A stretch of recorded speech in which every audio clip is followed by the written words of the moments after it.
Alrighty, everyone, we have another fun TLN webinar here today.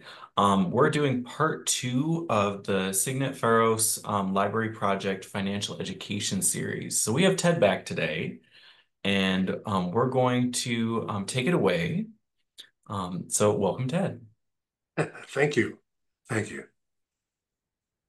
Uh, Welcome, everyone. Um, the presentation today is going to touch on something that's probably very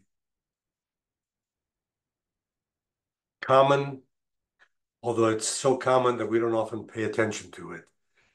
What I'm referring to is a way for us to connect the dots between your pocketbook, your checkbook, and the values in your life to show you and walk you through some techniques or some information about how to bypass or to avoid traps and poor decision making that could cause problems for you financially, which sometimes can lead into your basic life as well if you end up with financial problems. So, without any, let's look at the first slide. As you're looking at it now, you can see on the left side of the slide a bunch of letters that are kind of jumbled up. They're not organized properly. And I'm sure you can tell what's going on. What those letters represent is just simply a welcome. We're welcoming you to this presentation. And to take it a step beyond, let's look at these letters as to what dots they represent. We talk about connecting the dots. Let's put some substance in those dots, and you can see we're talking about your career, estate planning, insurance, cash flow, which is basically spending, your retirement decisions, how you invest, and the role of fiduciary decisions and what role the term fiduciary plays in your financial decisions. So when you look at this, you end up with a diagram that looks something like this: money, wages, old age. These are all different dots that are in fact connected. And if I were to ask you to raise your hand and volunteer what you thought the connection is, you may or may not see what it is, but let me show you how we believe, what we believe connects all those elements, and that is cash flow. Everything that happens, obviously, in your wages, that's obvious, but in retirement, health insurance, every fiduciary, the ethics issue of making decisions, it all has to do with how are you empowered and how are the people you're dealing with you to allow you to make an appropriate financial decisions. So as we go through this, the question that we pose in these workshops is what would be the most consequential and inevitable financial event in your life? If we're doing this live, uh, we'd wait and pause and people would start throwing out answers. And when we get the right one, we'll toss a piece of candy to that person as a reward for being correct. But the answer is, and you may have guessed it already, is retirement. By all means, it is the most consequential financial event. Now, you could argue and say, well, what about if I lost my house? Well, yeah, but you could go back and buy another house or get an apartment or you could work it out depending on your age, of course. But generally, once you hit retirement, there's no going back. There's no fixing your work life if you're now retired. You can't go back and get a different job because you're not young anymore. You're retired. So with that in mind, it's important that people, particularly young people who tend to not want to worry about retirement, in fact, it's the perfect time for them to take steps to make sure that their retirement comes out the way they want it to. But hopefully, these are the kind of seminars or workshops that we do, and we try to attract younger people, particularly in the library setting, uh, to bring them to a point where they can confront the types of issues that generally they don't think about. because they're not in that mindset. Unlike somebody in their 60s who's thinking about retirement issues. So, and this seminar is designed really to be delivered either in person or as we're doing here online. Either way, in person it's much more effective. And the way we're doing it today through the library network is to give you a sample, if you will, of a type of a seminar that I think, at least from experience, from having done these in a couple of libraries over the last several months, to give you a sense of what seminar you may want to select for us to conduct for your patrons in your library. And for the most part, depending unless you're way, way far away, but even then, if you're in the Tri-County area, Southeast Michigan primarily, we could probably do one of these for you with in-person, as an in-person presentation, if that's the way you wanted it done, which is probably the most effective way to get people to understand these behavior changes they need to think about in their finances. So with that in mind, let's talk about the kind of thing that you need to, the kind of topics that people need to confront and need to confront when they think about retirement. Now, let me, as an aside, mention to you, and you can perhaps see that at the top of the slide in the upper right-hand corner, this seminar comes with a workbook that, as you'll see at the end of the seminar, there's a URL that we'll share with you where you can go online and download the workbook that corresponds with the seminar.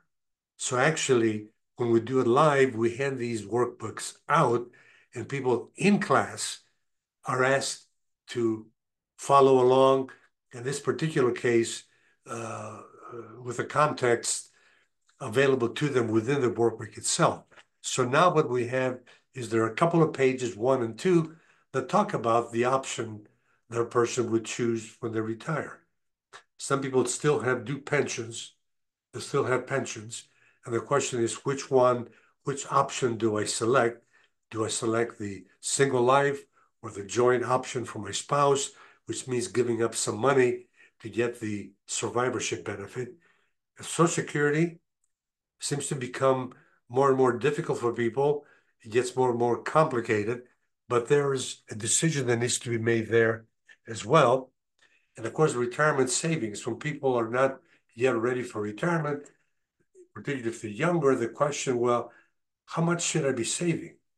And of course, the ultimate question is, when should I stop working? Well, these are decisions that you need to make and must avoid at all costs using automatic rule of thumb or taking the advice of somebody talking on television or somebody giving you a general point of view as to when you should retire. To make the right decisions with these, you should follow a process. And this is the process that some of you are probably familiar with. It's used in the academic world. It's used in really most areas, where you must follow a process where you first begin by defining the issue, then you establish criteria that you will examine, and then identify alternatives to deal with your issue. And then once you identify them, evaluate them objectively. And then once you've done all that, you make a decision. That is the best way and the more laborious way, but the correct way to avoid making snap decisions that reflect more of your emotional state than the logic that you would otherwise probably bring to bear. So with that in mind, let's begin in our workshop here today. You define the decision, you define the issue. And what is the issue? Well, it has to do about perspective in life, the big picture. We're talking about a life that begins, as you can see, in the younger years. And as you get older, of course, a lot of things go on. And needing to put your life in perspective calls for a little exercise that we have people do in class that looks like this. We hand out a form a page that has markings on the left every 10 years that shows a person's age. So, or is it every 5 years? Every 5 years. So 5, 10, 15, 20. So at every year represents their age that they are or will be in the future or have been in the past. So what we ask them to do is to draw a line across their current age. So if you're 40 or 35, you would draw a line like I just did on this page. And then we ask them, look at and think about the years, your past years in the past, and make a note or jot in that space below the line some of the things that happened to you that are really significant. Examples would be you graduated when you were age 18. Make a note, graduation, and just put it next to that 20, which is close enough for having it be your uh, age 18. And then above that, maybe you went to college, so you graduated at age 24. Make a note along that similar line for age 24 and continue. If you were married, you have a child, you have a daughter born when you're 30. Uh, and then you plan to have your own business at some point in the future, or you plan to have to pay for your daughter's education, and then you're planning to hopefully in the future when you're 55 take a cruise, and then you plan to retire. These are the dreams that most people have in their lives that they don't often document, they don't often put them on paper. They think about them, and the way the brain works, it does not have the ability to catalog them properly for you to evaluate whether those goals are appropriate or doable.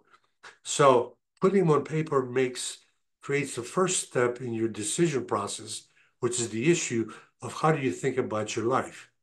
And here in our example, we continue with the future. They want to buy a boat when they're in their 60s.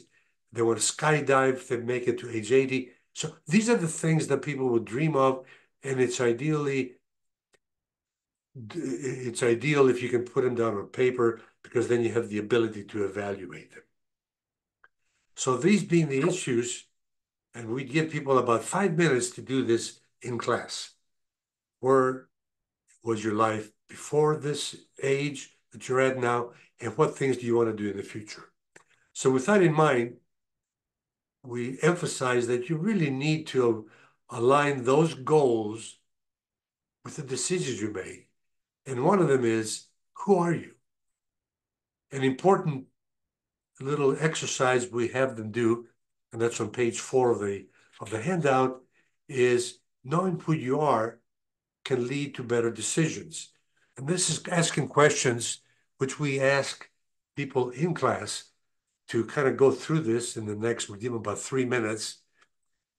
You can see on the left of the slide, there's a counter that starts with 3 minutes, 2, and then 1. So we're given 3 minutes to kind of go through this item of 10 items and circle.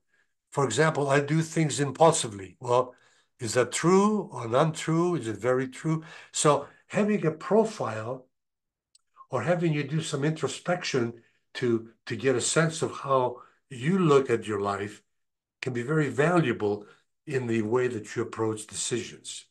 So we move on from there and discuss on pages 5 and 6 something that's central. And I'm going to go through and bring up my workbook to the same pages. It is essential to understanding what's going on in our brains. Okay. There are 4 stages of learning, and if you want to take this to a deeper level, just go online, type in Dr. David Kolb, and you'll get all of the information you need about the value of experiential learning, which is what this workshop is doing right now, to help people go through and understand how to make those decisions and confront these 4 stages of learning. And ignorance, of course, is a stage where you're really unconscious. You don't know that you don't know. Level 2 is conscious incompetence. you know that you don't know, and you just try to learn to get a handle on information you think is appropriate. And that's where people attend seminars to learn about something that they're not as familiar with. Conscious competence comes where you have the skills and you know about a topic, you can think about it, you can make good decisions by maybe having access to books, going on the internet, at least you know what you're doing. And of course, mastery comes with unconscious competence. So you know something so well, you don't even have to think about it. It's like riding a bicycle. It's like going home after work. You clearly, I'm sure, you're not thinking about where to turn to get into your neighborhood and where to turn to get onto your street and where to turn to get onto your into your driveway. It's automatic. That's called unconscious competence. And that's the stage that some learning, particularly in these workshops that we try to put on to bring people along those steps, so at least maybe get them to the level of conscious incompetence where they know they don't know, you know that you have a blind spot, and maybe help you move to conscious competence by promoting you or getting you to getting the participant in these workshops to make some effort to dig a little deeper in the library, get some books on a particular topic to develop that competence so they can make better decisions. So one of the elements that seems to block that effort is time. In our workshops, when we ask people, did you do this or did you do that? Or did you take the time? The answer usually is, I don't have the time. They don't have the time. But what's the problem? Everybody has the same 1,440 minutes in a day. Some people get a lot more done than others. What's the difference? Well, we're not sure, and we're not going to get into biology and psychology and all of that, but there's a very pragmatic approach to this issue if you really want to get a handle as to what and how you're using your time. Is an exercise that we strongly, well, we do it in class actually. We ask them, look at your last 24 hours. So if we've got a workshop going on at, say, 6 o'clock in the evening, we ask them, go back to 6 o'clock last night. And what happened in those 24 hours between last night at 6 o'clock and tonight? So then we ask them, we task them in class, we give them a small calculator to help them along, and we tell them, write down how many minutes you spent in each of these activities: shopping, housework, driving, eating, sleeping, whatever it is that you do. Everything you do takes time, right? So identify the amount of time you spent doing that particular exercise or activity. And what people realize, not everybody, but some people realize, and we get this in class, in the workshops, what they realize is that, wow, I never realized, and you can fill in the blank, that I was spending so much time. Or the more common one is, I don't realize what I'm doing with my time. I'm not consciously using my time. I'm on automatic, like a robot going through things and steps, which is not really a critical issue unless you want something that requires more time. For example, and we see this in a lot of our work with General Motors that we do in some of these plants. If you want to get a better job, if you want to progress your career to a different position, how do you do that? Well, you have to get training. Well, that means you have to allocate some time to be able to go to classes, take a night course, or do something to become more valuable in your life so you can have a higher paying job. So anyway, this is a very important exercise. I think you'd find a lot of value in it if you were to download this workbook and take advantage of it. So establish criteria. That has to do with understanding your personal values. And we ask them to look at this list of things, of values, and pick the 10 that really matter to you. This helps a person identify and make some decisions about what their life is all about. And if they can reduce things down to 10 categories or items or areas that are important to them, that can be very helpful. Again, it's guiding them to be able to define, to establish criteria for their decisions. So along the way, there are some obstacles. Got to get a glass of water here. Along the way, there are some obstacles people face. And that has to do with biased thinking. There's biases that we all operate under. Familiarity bias is one of them. It happens when people are comfortable with well-known names and information. Self-attribution bias. People take credit for their actions when a lot of times external factors may. This has to do a lot with investing, managing your money. Aversion bias. People avoid making decisions where they lose money because they don't want to lose money, so they continue losing money on paper, and there's a trend chasing bias. And this has investment and financial applications, but also a lot of different applications. So we have developed a little critique that you can do on yourself by taking this little exercise where you can rate yourself on these items. You can ask a question, for example, do you listen carefully to others so you can give feedback, or are you concentrating on what you say, which means you miss out that other person's point of view and you're kind of stuck in your own bias? And there you can give yourself a rating of 1 to 5. Excellent exercise to confront some of the biases that drive a lot of us to making poor decisions. So once you've gone through those exercises and you have a handle and perhaps a tool that shows you how you can avoid biases, then you got to spell out, what do you want? What is your goal? And this is an exercise that allows you to tabulate how you live today, how you're spending your money today. And by the way, this workshop, this particular exercise is not being done in class. It's done at home. We tell people this is something that you have to do at home on your own when you sit down and look at your checkbook and bills and all of that. So once you have a picture of how you spend your life, your money today, which is the first 2 or 3 columns where you put down how much you spent on these different categories, and then you separate them between variables and optional.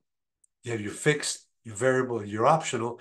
Now, for retirement, you can come to a conclusion as to how much money you need to be able to have to live the way you want to live when you retire. It's a laborious exercise that most people don't want to do, but it is the threshold and the key to being able to be comfortable at the point when you do plan to retire, that you know that you've got enough to live the way you want to live. And above all, you need to avoid rules of thumb.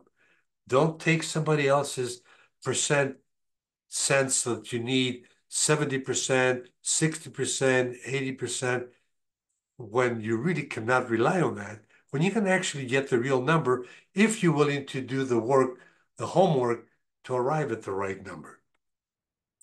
So with that, you evaluate your alternatives, and then you got to go to, where's the money going to come from?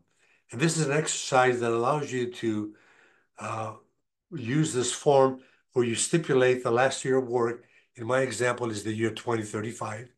And then first thing you do is you populate the age that a person is. So in my example, on the left-hand column, the person should put down that I'm 34, my spouse is 33. And then fill those numbers, so you have a sense when you're dealing with your retirement years, the age, because then that creates the context for the decisions you need to confront when it comes to your wages, particularly if you want to work part-time, your pension benefit, if you have one, your spouse has a pension. You put all these numbers in place, Social Security, and then you do some math, which is explained in the document you received, where you look at the amount of income that you have accumulated multiply that by 4%, meaning that you take 4% of your savings as the income stream, and you put that in place along with any money you've saved that's not in an IRA, take 4% of that, and you add all those numbers across all of these years for the year that you retire, and you end up with a number here at the end that says, based on what you're doing now, this is about how much money you'll have available when you retire. Again, you do this at home, obviously, when you can get to the data that you need to look at. So armed with that information, you now have the ability to make a decision. And the one thing that you need to confront is that if you're not able to, you're going to need help. If you seek help from an advisor, we strongly urge you to follow the rules of the industry and realize that at all costs, you must not rely on the advice of a salesman, which is the typical brokers and insurance agents. And you must rely on someone that will come to you and provide you advice along the lines of the fiduciary standard. And the fiduciary standard is nothing more than the ethics-based standard that allows a person to to give advice on an ethical basis like a doctor does or a CPA, not trying to give you an answer that gets you to buy something. And for that, there's a civic certification that you should look for a person to be a proper advisor.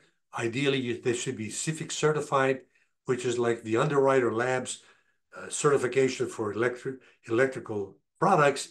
Civic certification means the individual is certified as a fiduciary.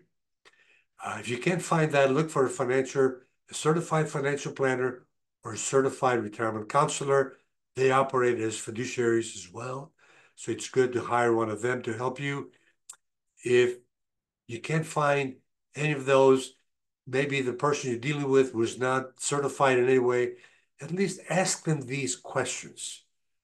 Probe with them and ask them how they do business, because you're buying the services of someone, and that's very important in your finances. You really at least need to know what to expect. And at the end of the day, we recommend asking a person that's advising you to sign the fiduciary oath.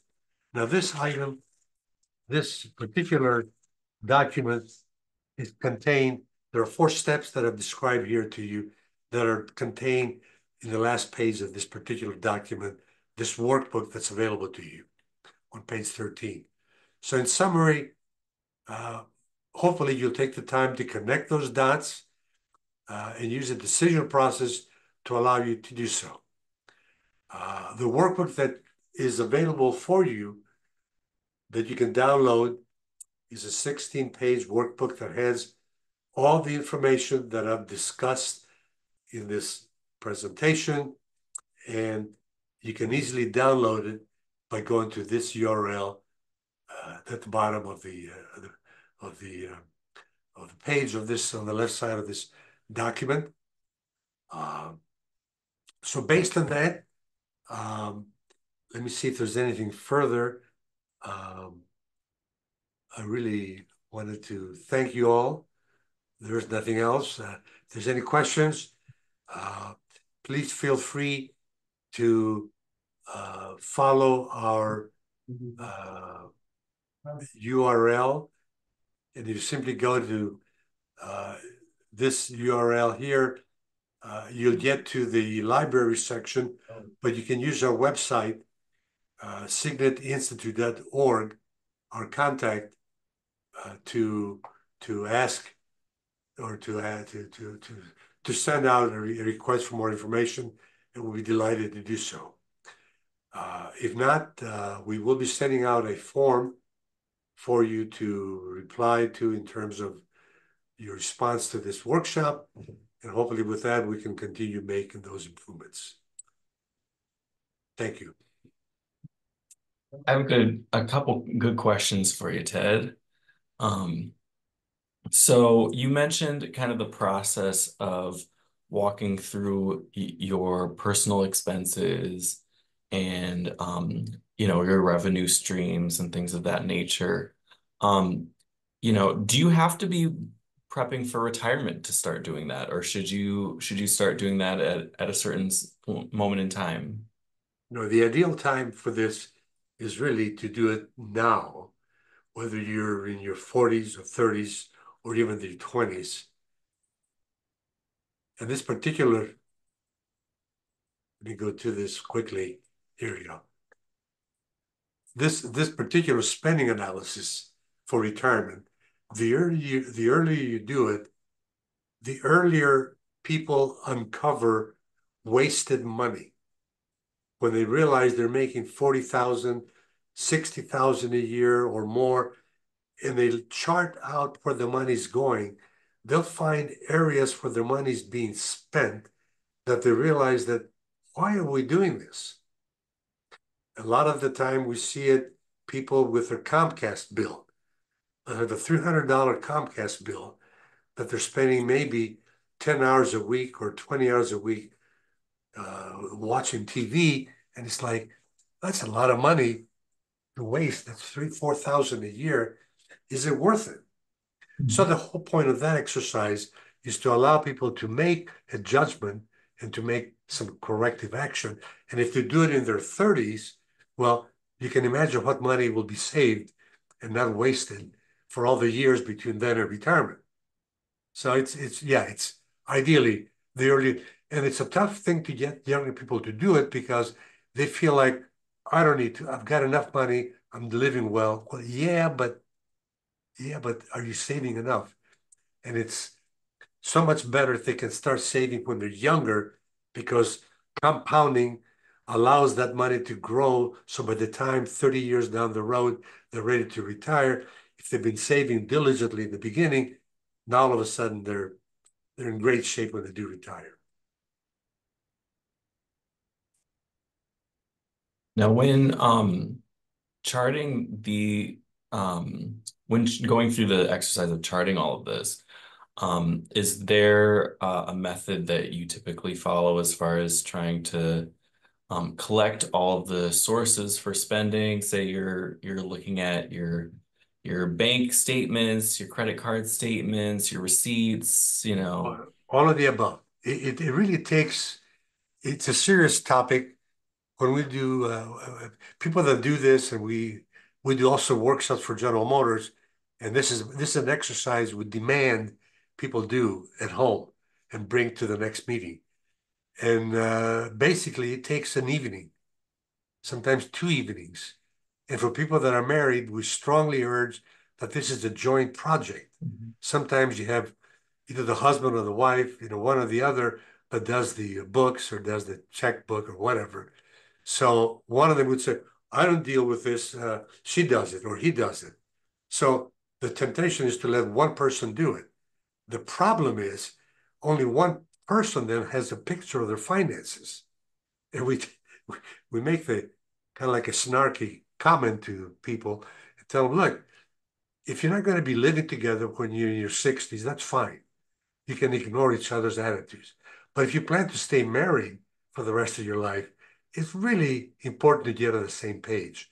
So this becomes an area where that serves as a catalyst for spouses to kind of get their heads together, whether they're oriented the same way or not. And they're not. Men and women think differently. People think differently about spending. Men and men, women and women. I mean, everybody has different attitudes. So sitting down, if they're sharing a checkbook, a pocketbook, they really should share this analysis. Do you give any tips too as far as um, so the chart for retirement and kind of going through life events? Everybody's life, of course, is very different, but are there any things that you would give as far as ideal times to think about certain events happening in life? Um, No, see, no, we don't, because that presumes a rule of thumb. Now, I've probably worked with maybe thousands of people in the last 40 years doing planning. And they all, the question will come, Well, what about this? What do you think about? So, stop and think. It's your life. And you're the, you can draw out your own life the way you want it to be. There's no magic here. So this forces people, and that's why we went to some of the Dr. Kolb conscious and unconscious thinking process of how we think or don't think consciously a lot of the time. You need to kind of get real and think about your life in a real sense because it is your life.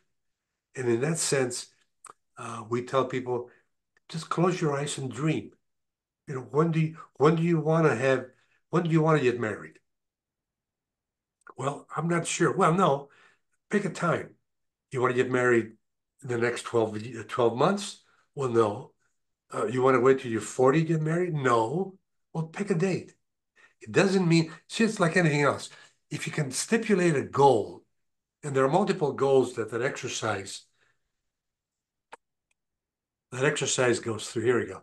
There are multiple goals here that a person can have. Well, the human brain cannot judge all those goals at once mentally unless you put them on paper. So once you put them on paper, you say, yeah, you know what? Um, I don't really want to go to college. I mean, everybody says go. I want to. I want to. I want to do something else, or I want to wait, or whatever. I don't want to be married and have a kid at 30. I'm not going to have any kids. You know, whatever they think of, or I'm going to start. I'm going to have my own. Whatever the plans are, I'm going to get a job. I'm going to change job because I want to climb the ladder. I want to do or I want to drop out. And then I want to spend a few years with a nonprofit working at minimum wage to do some things. Uh, so all of those things are dreams people have. Everybody has them. Everybody has a Mhm. dream of their life. I mean, there's no exceptions. And there's no, this is a very simple, elegant way to get a snapshot of those dreams. It's like doing an MRI of your dreams, right? So if you can capture those on paper, now you have them, and I always, in all the work that we suggested with all of these, the workbook that people will have the access to download on the internet from the website. If they do that, use a pencil and have an eraser because you're going to be always changing things. Things are going to be, don't use a pen because that kind of commits you. Now you got to cross it off. And nobody wants to see their life crossed off. But erasing is a little gentler way of making a change in the plans for your life in the future. So that's yeah. Yeah, Take, that's download your dreams. Old school on paper. People say, yeah, well, I can do this online. No, don't do that.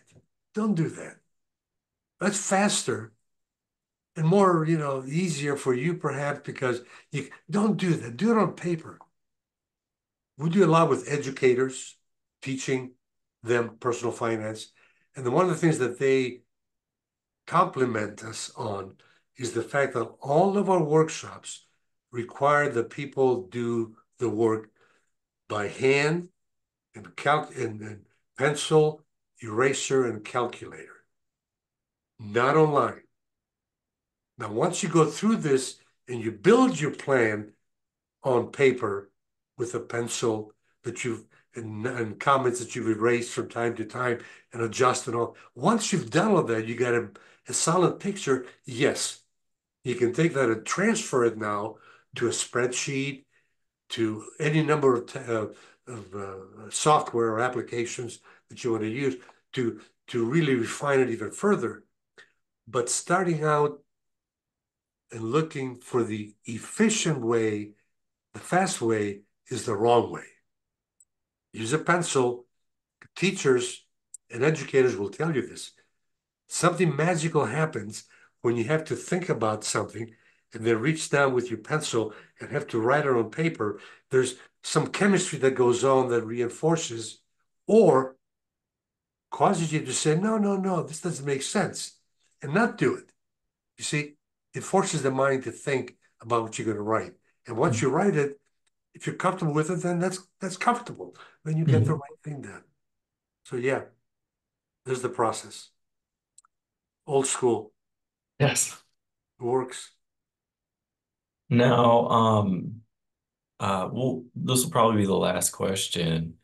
For people, for some people, of course, like all of us in life, something really dramatic strikes in your life and you didn't obviously put it on this sheet, you weren't planning for it. But it does maybe financially, maybe mentally, maybe physically change a lot of these goals. What do you recommend for someone after they've done this exercise and now they have to kind of reevaluate things? Well, having laid out a plan, it's almost like having a business. And what we try to promote with clients, with people, with participants in the workshops is they are a business. If they're both working, they're bringing in maybe 100,000 or more a year. That's more than a lot of small businesses make a year after expenses. So it's a business. So we tell them, if you have a business and have a business plan, which is what that earlier document that shows your spending analysis, that's a model that now you can look at that and say, okay, my income is dropped because I'm out of work. I've got savings. Um, my savings, my savings is I should probably have this more easily accessible, but bear with me. Here we go. But my savings is limited. And all of those things that I live on add up to 60,000 a year. And now I'm going to have zero coming in. And we did a workshop. And if people go online, there's a workshop that we did that we put online back with COVID that's like what do you want to do now that you're in a crunch where your income has stopped, but your expenses have not? Well, we tell them you got to do this. But if a person has already done this, or even if they haven't done it, now they have a tool they can go through and say, okay, if I've only got $40,000 in savings, how long is that going to last if I'm spending 5,000 a month on my $60,000 salary? If you divide 40 by 5, what is that? 8 months? Right, 8 months, right? So if I keep doing the same things I'm doing now, I'm going to be totally broke in 8 months. My house, I'm not able to make payments. Food, there's no food. I've got to go to the shelter. I mean, this is the, so what you got to do is say, okay, how long do you want that money to last? I mean, what is your threshold, your horizon for sustainability? So you say, well, I need that money to last at least a year. If within the next 6 to 8 months things are going bad, then I'm just going to go and get a job, sweeping floors, whatever. I'm going to go do something to sustain myself. So that allows a person then to go back and say, okay, at 40,000, I'm going to need to cut my expenses down to $2,500 a month. So I can maybe in 8 months use up what is it, 4,000, $10,000 of that, whatever the math is. So now you've got a goal that says, okay, I'm going to sustain myself at a minimal level for 8 months. I'm still going to have some gunpowder left in my, to be able to take some shots. If it goes all bad, then I can sell everything, have enough money to buy a ticket, and go to South Dakota and get a job in one of those oil rigs or whatever is hot at the time, and change your life entirely, which is really the flexibility we in this country, in the US, have to be able to do that. So if you're stuck in Detroit and your prospects after 8 months are terrible, then you got to pop your head up and say, okay, what's going on? Where are they hiring? And it could be Kansas, it could be Alabama, it could be who knows where. And you know what? Even if you don't want to spend the $500 for a plane ticket, Take the bus. I mean, it sounds silly, right? It's not. Take the bus, save the 20,000 you've saved up, and get down to Alabama because you'll need some money to set up housekeeping. Assuming you get a job, which you probably would if you're skilled enough and you can deliver, you can give something to whoever is hiring. So that's a very lengthy answer, but does that kind of give you a feel for how you tackle that? Yes, I think so. Think so. Well, um, thank you, Ted, for your time today. I think this was a great presentation. Um, what are some great ways that people can get in touch with you? The easiest way is to simply go online to our website and use the contact tab. I'll get that. It comes to me directly. Perfect. And to spell out, I am a librarian at ABC, would like to think about doing something. And by the way, as I've indicated, this is probably a great presentation to start the ball rolling with workshops for these libraries that may be interested. And I mean, I'm telling you, we've got, it is our, that's why I'm using it here to show librarians what they could do in their own library. They would like it. So thank Perfect. you for allowing us to be of service to you. And those of you that want more help, we're delighted to help you. That's what we do. Thank you. Perfect. Thanks, everyone.